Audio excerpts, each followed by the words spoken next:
must. My mother was saying the other day, Imagina that she's losing. No. Yeah.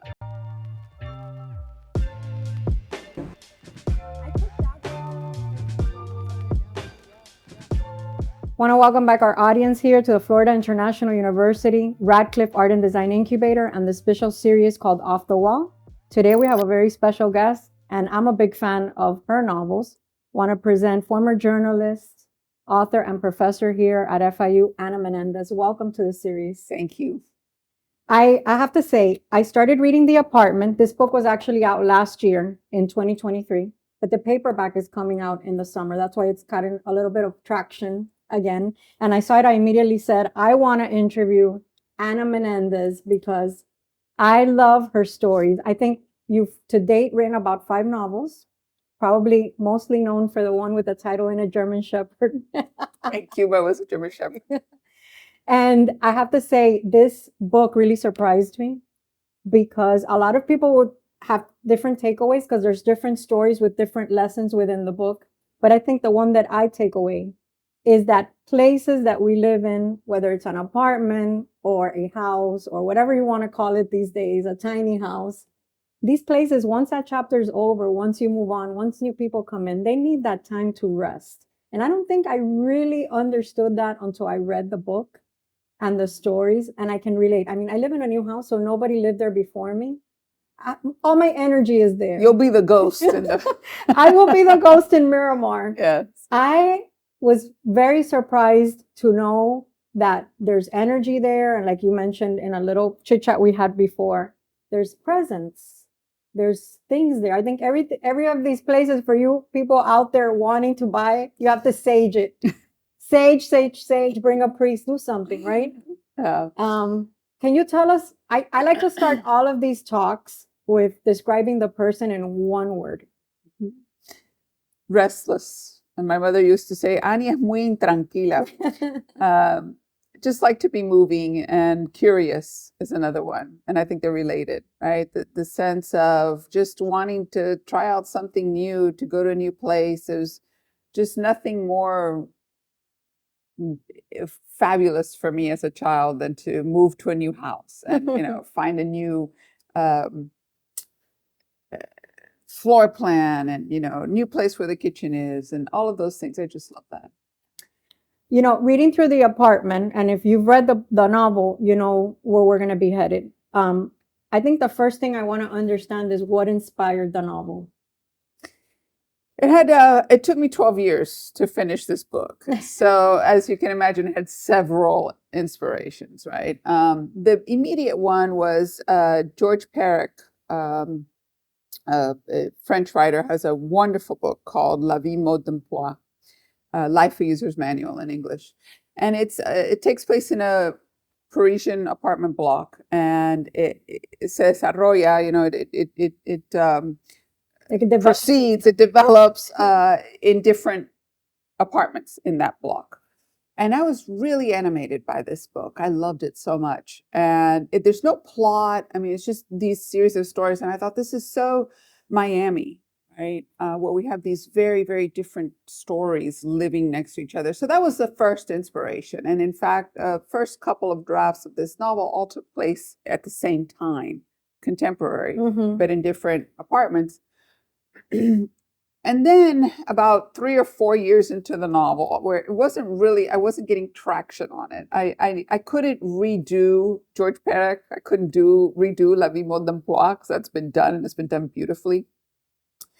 So around this time, 4 or 5 years into it, my husband was renting his apartment out in South Beach, and he had a very troubled tenant. There was no, violence or anything in the apartment as there is in the novel, but troubled tenant, skipped out on the rent, left, in a hurry, took everything. And when my husband went to go clean up the apartment, everything was gone except for a suitcase. There was a suitcase in the apartment. And my husband was expecting to find it empty. And he was surprised when he opened it that it was full of photographs, medical records, letters, paperwork, all sorts of things. And it really moved him because my husband was born in Czechoslovakia. He is an immigrant to this country. it moved me because my great-grandparents left Lebanon for Cuba. My grandfather left Spain for Cuba. My parents and my grandparents left Cuba for Florida and California and other parts. And, the suitcase figures so much in the language of exile, right? It's where you Mhm. pack, what's important enough to take. What are you going to take with you when you're fleeing? And it just moved us so much, the suitcase that somebody would leave behind. And so my husband couldn't even throw it away. He had to track down the tenant and give it back to him. And that got me thinking, why this suitcase? Why leave it behind? Why this apartment? And then that got me thinking about all the other suitcases that have arrived in this apartment. Who was carrying them? What was in them? What were people fleeing?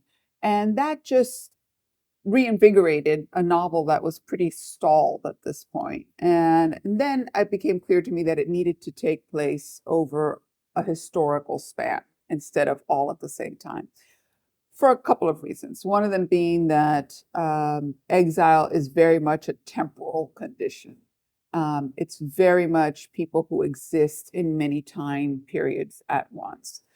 And then I also thought, as I was writing, what creates exiles? What creates immigrants? Violence, upheavals, Yeah, oppression. economic. What we see happening right now throughout Exactly. Latin America and parts of Europe, Exactly. the current, war that is happening. Yeah. And so that I wanted to highlight it never ends, right? There's always some upheaval somewhere in the world, creating new immigrants, creating new exiles, creating new refugees.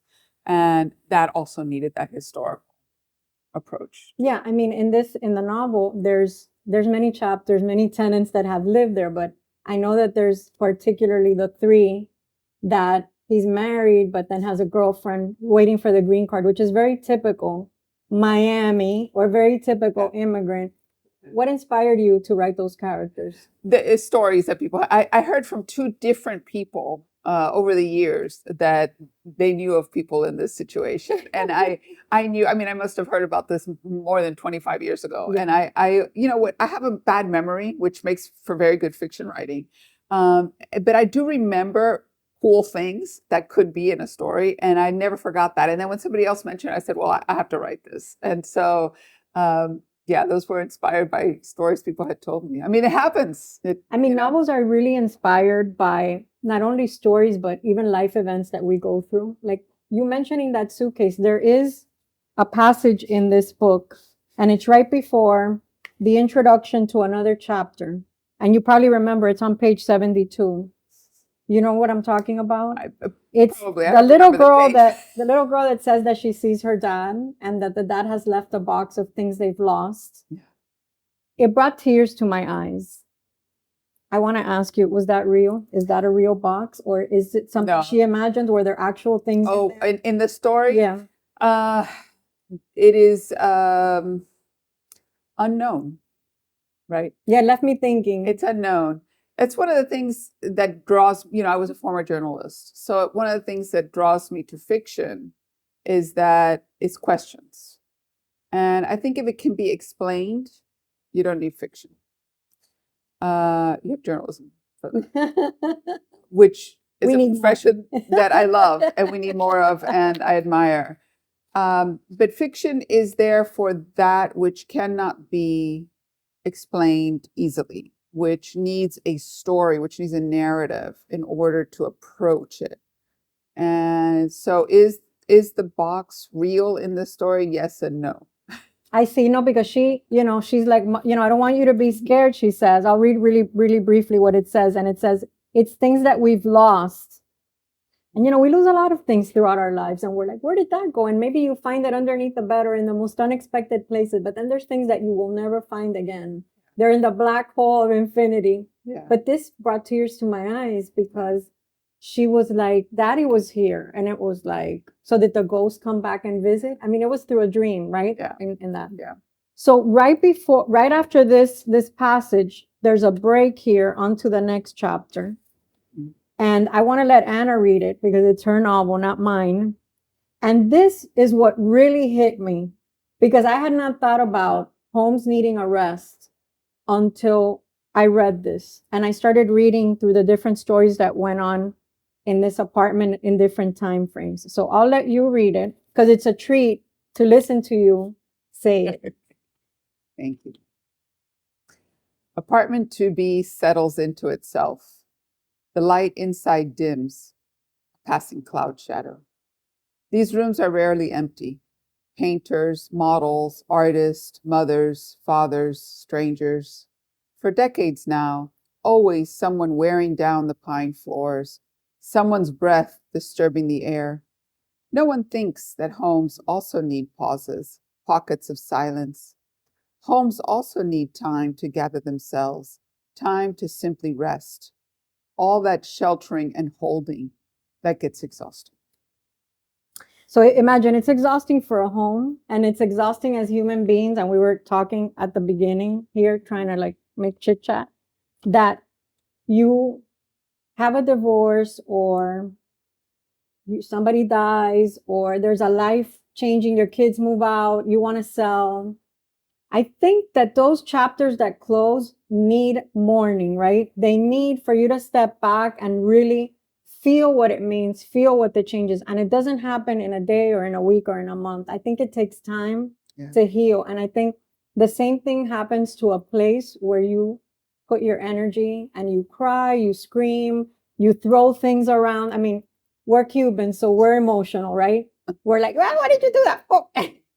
Right? So we need all that energy out. Like, I don't think it's wrong to say, sage your house, bring a priest, open the windows and incense the whole place out, right? Yeah. Yes, I love the way you put it because, those passages accomplish, I hope, several things, which you've touched on. One of them is an actual pause for the reader. Yeah. Right? Because the reader, in a way, is the apartment holding all of these stories.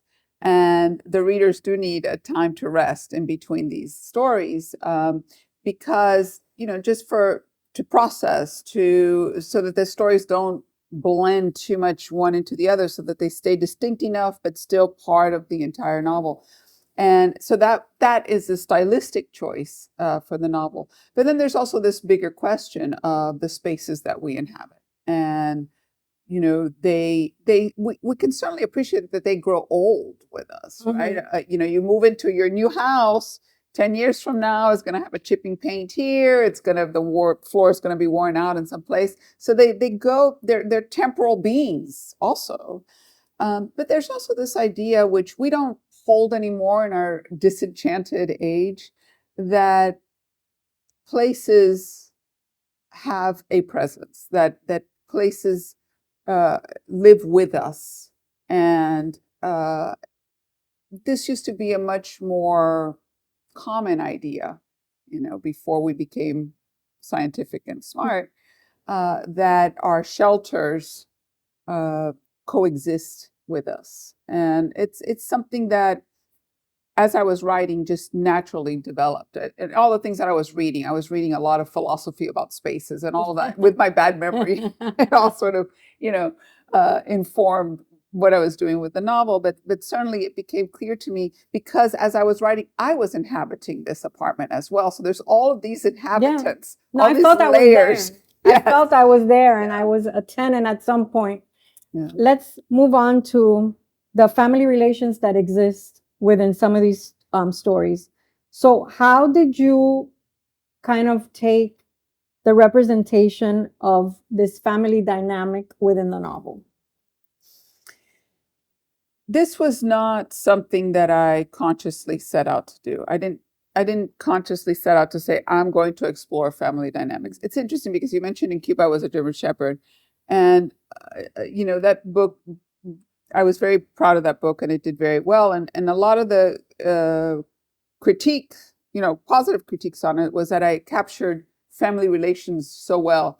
And it was the one thing that I was not setting out to do. But you grow up in an extended family. You grow up in an extended community, as we did in my generation of Cubans, Cuban Americans, first generation right after the revolution. At least I was an observer, very much an observer as a child. and you observe the family dynamics. What else are you going to observe? That's what you see. And so it becomes the water you swim in. It's not anything that I say, oh, this is a family dynamic. Any more than you would say, describe the process of breathing. Yeah, it just evolves that way. Just evolves that way. And so because I was observing and seeing every family has their villain, their saint, the gossiper, their martyr, the gossiper, a venenoso, all of those things. And they all contribute to the story that the family tells over the generations. And so that is one aspect of my writing that I think is constant throughout my books. And it's not anything that I work to put in there. It is simply, it's just part of the way that you tell the stories and how life sort of evolves. Yeah. So there's different developments, different stages in the book with the characters. Did you outline them that way, or did, like you said, you kind of felt when your husband was renting out that apartment that you found the suitcase, it kind of triggered something in you? Is that how you developed the characters? Were they inspired by anybody? I know that the story about the guy with the wife and the girlfriend it's just stories because they're all the same, right? So are these characters inspired by family members or people or are they just made up? They are, they're all made up, but it's hard to really, it's like when you make a cake, can you take out the egg again? Can you take the milk out again? Fiction and nonfiction become very mixed in writing. This was something that it took me a while to appreciate when I moved from journalism to fiction, because, in journalism, everything needs to be true. And this caused me a lot of anxiety because I have a bad memory. I tend, and so I took meticulous notes. I recorded. I was very careful to make sure that everything was true. And I assumed that fiction was the opposite of that everything was made up. And what you realize with fiction is that it's much more of an amalgam, much more of a sense, a combination of observation of the world. And I tell my students all the time, the first week of class is just paying attention exercises. And I give them specific exercises for them to pay attention to the world. Why? Because we're all stuck on our phones now. We're not paying attention to the world.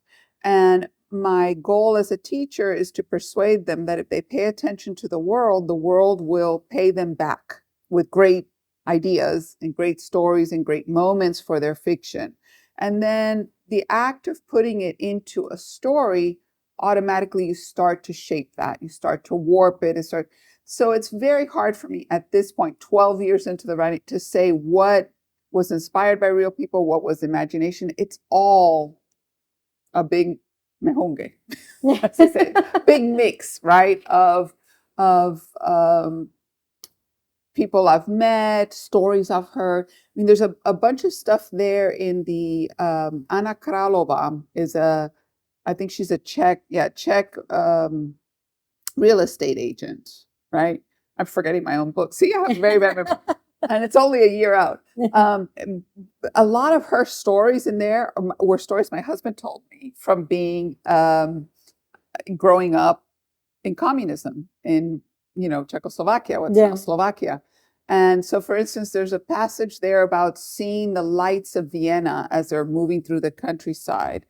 That was a story he told me years ago when we first met. From something that was told to you, and you said, "This sounds like something." It moved me so much. Put it in the book. Wow, to this small child growing up in communism in the dark countryside and seeing this glow in the West, right? Because it's in the West.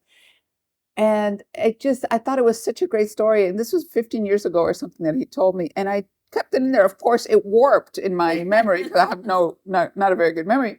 And it became part of her story, right? So that's what I mean. A lot of stuff in here is stories people told. My mother always says, "No te voy a decir más nada," because it's going to end up in one of your novels. Yeah, that's right. All the characters, all the nasty people. Know, though. Nobody will know. Some people, I think, know. So as we talk about, people leaving the places that they're at due to political reasons or religious for that matter, this novel talks about the politics and the social themes from Cuba specifically. And, some of us, like you and myself, who, our families, left Cuba and came here. Actually, this is a fun story. My dad's side of the family, my great grandmother and my grandmother were born in Key West. God knows why they left Key West to go to Cuba, but when it was time for my grandmother to come back, she had no problem. She had a U.S. passport. So it wasn't like my other grandmother, who was born in Baleares, Spain, that had to go through Mexico because she had a Spanish passport, all these intricate immigration problems. I want to see how you can, or how did you approach in the book explaining to people that may not be familiar with the situation in Cuba specifically, why people leave and what's actually still going on? This goes back to what I mentioned earlier about fiction being for that which is not explained. And again, if you can explain it, it's not fiction, it's polemic. Right. And so I've never had a goal of explaining anything or teaching anything or giving people some lesson or none of that. That's the farthest thing from my mind when I'm writing. When I'm writing, I start with questions, with curiosity. Why is this way? What if? Why did this character become like this? Why is this person embittered? Right? Bata de casa is the last one. Why is she so nasty? Curiosity about what makes people do what they do. And then the writing itself is a process of trying to understand. And that itself brings up more questions, some of them contradictory, some answers contradictory, right? But that's the point of narrative, is to do the opposite of explain. In my view, right? People have different ideas about why they write and what they write for. For me, writing is really an exercise in curiosity and in digging deeper and in trying to understand and being okay with ambiguity, being okay with this question has two answers and they're contradictory.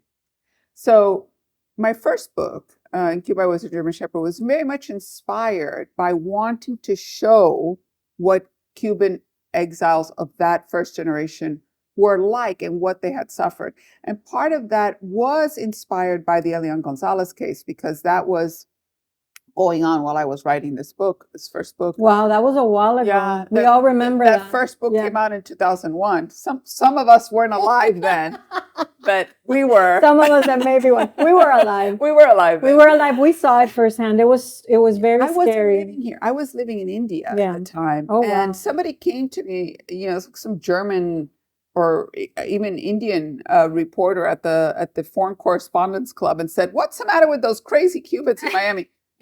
In New Delhi, halfway across the world, and people have already ideas about the Cubans being crazy in Miami. And I thought, okay, regardless of whether that's true or not, right? That could be debated. It's just passionate. I felt, well, you don't have a right to label them like that because you don't know the story. Yeah. Right. And I'm not defending them. I'm not condemning them. I'm simply saying this is what happened. And you draw your conclusions. And so that's what animated that first book for me in a lot of ways. Was they're passionate. They say things that are questionable sometimes. They do things that are questionable, perhaps, to some people. I don't agree with them politically for the most part, a lot of times. And yet, the suffering was real. The loss was real. The trauma was real. The things that happened to them, affected their children, affected their grandchildren, affected the politics of the world. And that's complex. And that's what fiction's for. And fiction's not to defend them. It's not to condemn them. It is simply to say, here it is in its totality, in its contradictions, and invite the reader to live that situation at a deeper level than just the evening news and somebody screaming, in front of the restaurant. So I think what you're trying to say is that through your stories, you're not trying to preach or teach or anything like that. You share the stories of the struggles with these people And that's how you can sort of explain to somebody that doesn't really know the backstory to Cuba. Like we know it deep in our in our veins here in Miami and Florida. To somebody that doesn't know that may be somewhere else. Is that accurate?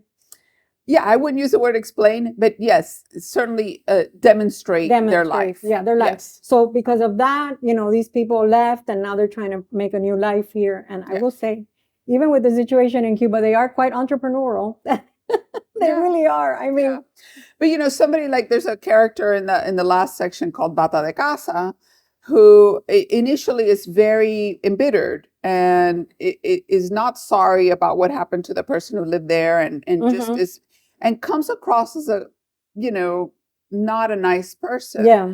And that's the first introduction we get to her. And then there's a deeper understanding. Yeah. And again, not trying to explain, not trying to justify. Just put out the story as it is. Yes, as they are. And that makes complete sense, because like that, you let the reader or the viewer, whoever your audience, decide what they want to understand, right? And the audience can decide that's not enough to be so mean, or now I understand. Oh, now I understand. I need more information.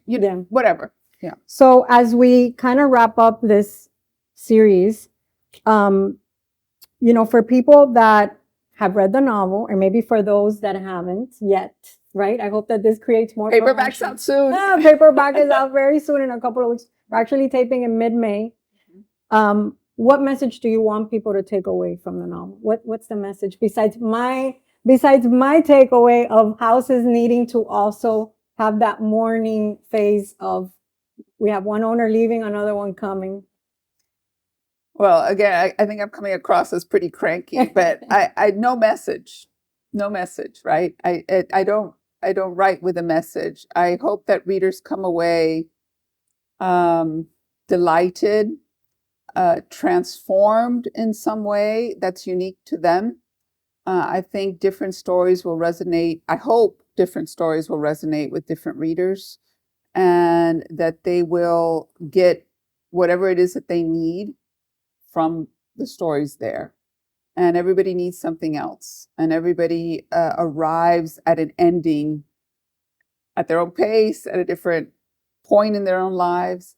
And again, I'm very wary of writing with message, even if in the process of writing, I receive a message, right? I don't set out with, this is what I want the book to say.